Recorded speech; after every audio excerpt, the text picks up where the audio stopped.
तो जय हिंद दोस्तों, आपके लिए फिर से हम एक बार लेकर आ चुके हैं बेल्ट्रॉन का प्रैक्टिस सेट। इससे पहले भी मैंने कई सारे प्रैक्टिस सेट बना रखे हैं। अगर आप लोगों ने वो वॉच नहीं किया होगा तो आप मेरे चैनल पेज पे जाकर वहाँ पे प्लेलिस्ट बना हो, वहाँ से आप लोग वॉच कर सकते हैं।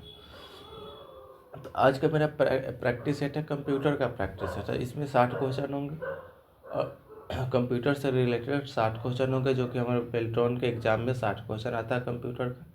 तो 60 क्वेश्चन का प्रैक्टिस सेट है। तो ये वीडियो आपके लिए बहुत ही हेल्पफुल हो सकती है, इसलिए वीडियो को आप स्किप ना करें, वीडियो को पूरा वॉच करें। और वीडियो कैसा लगा या फिर वीडियो में कोई कमी है तो आप कमेंट करके ज़रूर बताएं। अगर आप कमेंट करते हैं तो आपके कमेंट से हम वीडियो को इम्प्रूवमेंट कर सकते हैं, जो कमी रहेगा उसको इम्प्रूव कर सकते हैं। आइए बिना टाइम वेस्ट किए वीडियो को स्टार्ट करते हैं। वीडियो को स्टार्ट करने से पहले एक ज़रूरी बात, अगर आप मेरे चैनल पर नए हो तो चैनल को सब्सक्राइब करें, वीडियो को लाइक करें और अपने दोस्तों में ज़रूर से ज़रूर शेयर करें। तो आज का मेरा फर्स्ट क्वेश्चन है, माउस पॉइंटर की एक काले ऊर्ध्वाधर ब्लिंकिंग लाइन को किस नाम से जाना जाता है? तो उसको इंसर्शन पॉइंट के नाम से जाना जाता है। निम्नलिखित में से कौन से वर्कशीट एक क्षेत्र में फॉर्मेटिंग को कॉपी करके दूसरे क्षेत्र में लागू करने की विधि है? तो फॉर्मेट पेंटर के द्वारा हम मतलब फॉर्मेटिंग को कॉपी करके दूसरे में लागू कर सकते हैं। मेलिंग में एड्रेस ब्लॉक निम्नलिखित में से किससे घिरा होता है? तो ये लेस और ग्रेटर देन से घिरा होता है। एमएस वर्ड में निम्नलिखित में से किस शॉर्टकट कुंजी का उपयोग चेंज केस फंक्शन के लिए किया जाता है? तो उसके लिए शिफ्ट F3 का यूज किया जाता है। चेंज केस फंक्शन के लिए शिफ्ट प्लस F3 का यूज किया जाता है। एमएस वर्ड में निम्नलिखित में से किस कुंजी का उपयोग एक तालिका में गो टू प्रीवियस सेल के लिए किया जाता है? तो गो टू प्रीवियस सेल के लिए शिफ्ट प्लस टैब का यूज किया जाता है, उससे हम प्रीवियस सेल में चले जाएंगे। निम्नलिखित में से किस लैंग्वेज के लिए इंटरप्रेटर की आवश्यकता होती है? तो पैथन के लैंग्वेज के लिए हमको इंटरप्रेटर की आवश्यकता होती है। निम्नलिखित में से कौन सा विकल्प पंक्ति को ऊंचाई को समायोजित करता है ताकि एक पंक्ति या कॉलम में पूरी तरह फिट हो जाए? तो ऑटोफिल रोहाइट के द्वारा हम किसी भी पंक्ति को पूरी तरह से फिट कर सकते हैं। इंटरनेट पर मेलिंग लिस्ट सेवा का उपयोग किसके लिए किया जाता है? तो मेलिंग लिस्ट सेवा का उपयोग इंटरनेट के माध्यम से इलेक्ट्रॉनिक संदेश को भेजने के लिए किया जाता है। नेक्स्ट क्वेश्चन है, स्लाइड लेआउट में निम्नलिखित में कौन सा सेक्शन नहीं होता है? तो स्लाइड लेआउट में चार्ट सेक्शन जो होता है वो नहीं होता। वर्ड स्क्रीन में कई डैश शामिल होती है। वर्ड स्क्रीन में मतलब क्या चीज़ बहुत सारे शामिल होता है? तो बहुत सारे ऑब्जेक्ट्स उसमें शामिल होती है। MS वर्ड 2016 में प्रिंट फंक्शन किस मेन्यू के तहत उपलब्ध है? तो MS वर्ड 2016 में प्रिंट फंक्शन फाइल मेन्यू के तहत उपलब्ध है। फाइल मेन्यू पर क्लिक करेंगे, वहाँ से हम प्रिंट फंक्शन पे जा सकते हैं। किस फॉर्मूला को कॉपी करते समय निम्नलिखित में से कौन सी विधि सही है? अगर किसी फॉर्मूला को हमको कॉपी करना है तो उसके लिए कौन सा मेथड हमको सही रहेगा?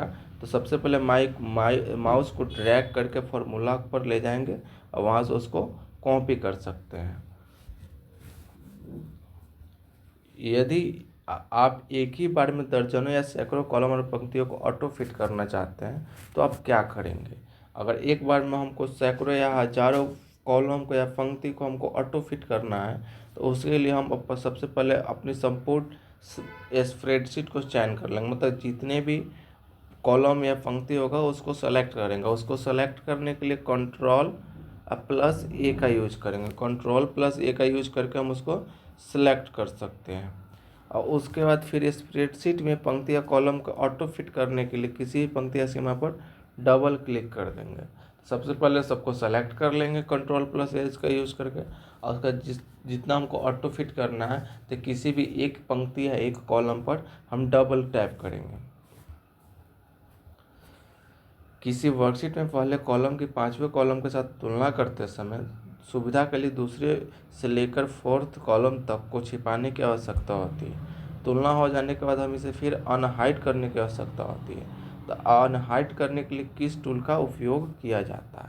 तो इस क्वेश्चन में कह रहा है कि किसी वर्कशीट में अगर हमको 5 कॉलम दिया हुआ है, अब पहले कॉलम को हमको 5वें कॉलम से कंपेयर करना है, तुलना करना है, तो क्या होता है, कंपेयर करने के लिए बीच का जो कॉलम होता है उसको हाइड करना पड़ता है। तो 2, 3, 4 इस सबको हाइड करना है, और फिर हाइड करके उसको फिर जब हम उसको कंपेयर कर देते हैं तो कंपेयर करने के बाद फिर उसको अनहाइड यानी उसको शो किया जाता है।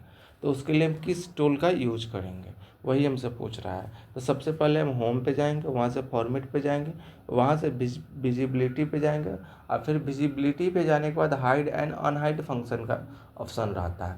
तो जो हम हाइड किए रहेंगे तो हमको अनहाइड का ऑप्शन आएगा, तो वहाँ से हम उसको अनहाइड कर सकते हैं।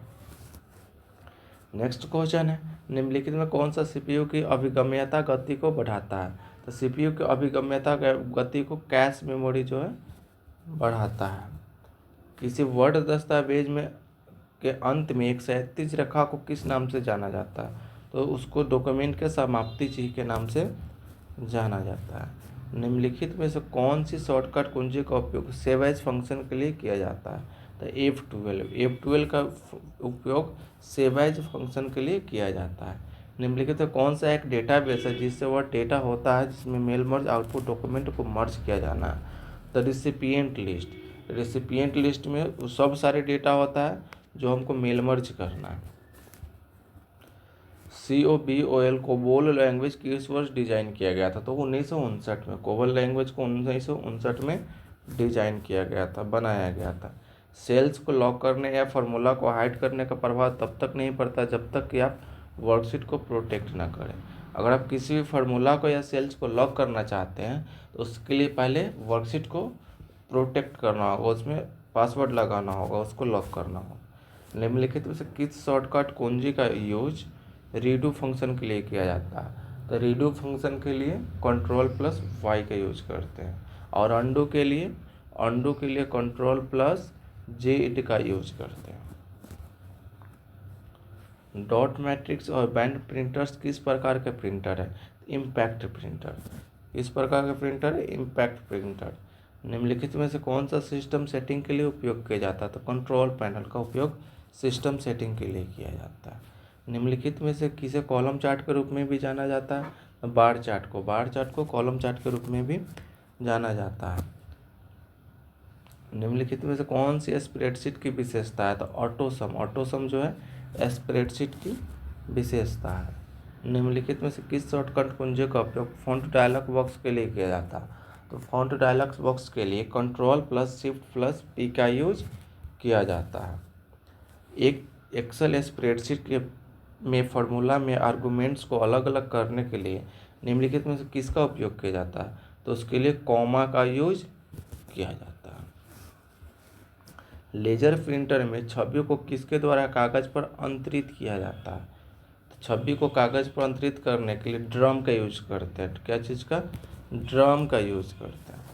किसी स्लाइड में यदि आप एक वृत्ताकार स्टाइल में कुछ टेक्स्ट सामग्री रखना चाहते हैं तो कौन सा विकल्प चुनेंगे? तो उसके लिए वर्ड आर्ट को चूज करेंगे। वर्ड आर्ट को चूज करके हम उसमें कुछ टेक्स्ट सामग्री को रख सकते हैं। यदि आप MS एक्सेल में एक टेक्स्ट बॉक्स सम्मिलित करना चाहते हैं तो आप इसे डैश में पाएंगे। अगर हमको MS वर्ड में एक्सेल में अगर कोई टेक्स्ट बॉक्स को यानी शेप्स को इंसर्ट करना हो, सम्मिलित करना हो, तो उसके लिए हम शेप्स बॉक्स को ओपन करें। प्रेजेंटेशन में एक नई स्लाइड जोड़ने के कई तरीके हैं। निम्नलिखित में से किस मेनू में न्यू स्लाइड टैब होता है? तो न्यू स्लाइड टैब होम मेनू में होता है। होम मेनू में। निम्नलिखित में से कौन सा वर्कबुक की सुरक्षा से संबंधित नहीं है? तो इंस्पेक्ट डॉक्यूमेंट जो है वर्कबुक प्रोटेक्शन से संबंधित रिलेटेड नहीं है। हम किस पीढ़ी के कंप्यूटर का उपयोग कर रहे हैं? तो हम लोग 5 जनरेशन के कंप्यूटर का उपयोग करते हैं। निम्नलिखित में से कौन सा प्रिंटर कार्बन फॉर्म का उपयोग करता है? तो कार्बन फॉर्म का उपयोग लेजर प्रिंटर करता है। Laser printer. वर्कशीट को संशोधित करने के संबंध में निम्नलिखित में कौन सा कथन गलत है? तो रैप टेक्स्ट पंक्ति की ऊंचाई को बदल नहीं सकता है। ये जो है वो गलत है। निम्नलिखित में कौन सा विकल्प उपयोगकर्ता द्वारा उपयोग किए जाने वाले फ़ोल्डरों को सूची प्रदर्शित करता है? तो अगर यूजर्स के द्वारा अगर जो भी उपयोग किया गया उसके सूची को अगर ओपन करना है, उसके लिस्ट को ओपन करना है, तो उसके लिए रिसेंट फाइल में जाएंगे। रिसेंट फाइल में जाने पर अगर कोई मेरा कंप्यूटर यूज कर लिया और क्या क्या यूज किया ये हमको देखना है, तो हम रिसेंट फाइल में जाएंगे। रिसेंट फाइल में जाने पर जो जो यूज किया रहेगा उसका लिस्ट सबसे ऊपर शो कर देता है।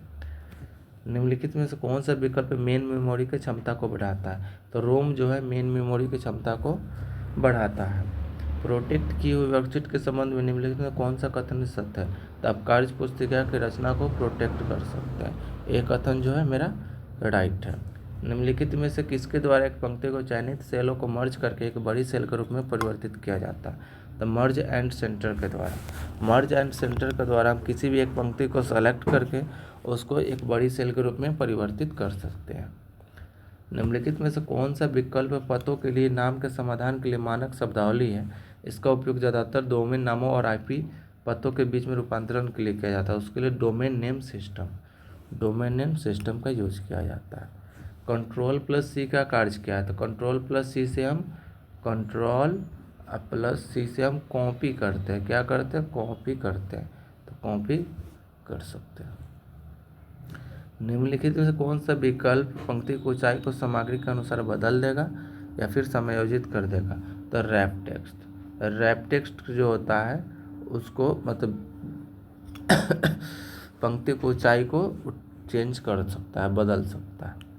किसी प्रस्तुति में सभी स्लाइड के लिए संक्रमण प्रभाव यानी किसी स्प्रेडशीट में सभी स्लाइड के संक्रमण प्रभाव करते समय उपयोग करने वाले सबसे अच्छा दृश्य क्या है? तो स्लाइड सॉर्टर व्यू सबसे अच्छा है। एमएस पावर पॉइंट को ग्रिड दिखाने के लिए या छिपाने के लिए किस कुंजी का यूज करते हैं? तो उसके लिए शिफ्ट प्लस F9 का यूज करते हैं। शिफ्ट प्लस F9 का यूज करके हम ग्रिड को शो भी कर सकते हैं या फिर हाइड भी कर सकते हैं। निम्नलिखित में से कौन सा एप्लीकेशन सॉफ्टवेयर है? तो इमेज एडिटर जो है एप्लीकेशन सॉफ्टवेयर है। निम्नलिखित में से किस शॉर्टकट कुंजी का उपयोग विषय वस्तु चिपकाने के लिए किया जाता है? विषय वस्तु चिपकाने के लिए कोई भी चीज़ को हम कॉपी किए तो उसको पेस्ट करने के लिए किसका यूज करते हैं? कंट्रोल प्लस V का यूज करते हैं। और कॉपी करने के लिए कंट्रोल प्लस C का यूज करते हैं। कौन सा डिवाइस आपके लोकल नेटवर्क और इंटरनेट के बीच कार्य करता है? ब्रिज का कार्य करता है। तो मॉडेम जो है लोकल नेटवर्क और इंटरनेट के बीच ब्रिज का कार्य करता है। एमएस पावर पॉइंट में शुरुआत से स्लाइड शो देखने के लिए किस कुंजी को दबाना चाहिए? तो उसके लिए F5 को प्रेस करें। F5 को प्रेस करेंगे तो शुरू से स्लाइड शो देखना शुरू कर देगा। निम्नलिखित में कौन सा विंडोज एक्सपी एक बुनियादी घटक नहीं है? तो टर्मिनल जो है विंडोज एक्सपी का बुनियादी घटक नहीं है। निम्नलिखित में कौन सा सॉफ्टवेयर एप्लीकेशन नहीं है? इसमें ऑपरेटिंग सिस्टम जो है सॉफ्टवेयर एप्लीकेशन नहीं है। एक्सेल प्रारूप में दिनांक प्राप्त करने के लिए किस फंक्शन का उपयोग वर्ष माह और तारीख की आपूर्ति करके किया जाता है?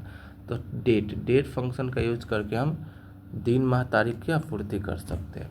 किसी फाइल को व्यवस्थित करने के लिए निम्नलिखित में से किसका उपयोग किया जाता है? तो उसके लिए फोल्डर का यूज करते हैं। और किसी भी फाइल को हमको व्यवस्थित करना है मतलब एक जगह रखना है तो हम एक फोल्डर क्रिएट करते हैं। फोल्डर में जाकर हम फाइल को व्यवस्थित कर सकते हैं। एमएस एक्सेल में एफबी किस प्रकार का फंक्शन है? तो एफबी फाइनेंशियल फंक्शन है।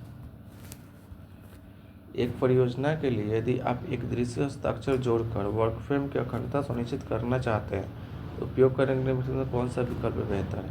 तो एक डिजिटल हस्ताक्षर जोड़ना ये बेहतर होगा। मेल मर्ज को पूरा करने से पहले पूर्वावलोकन के लिए किस टैब का उपयोग किया जाता है?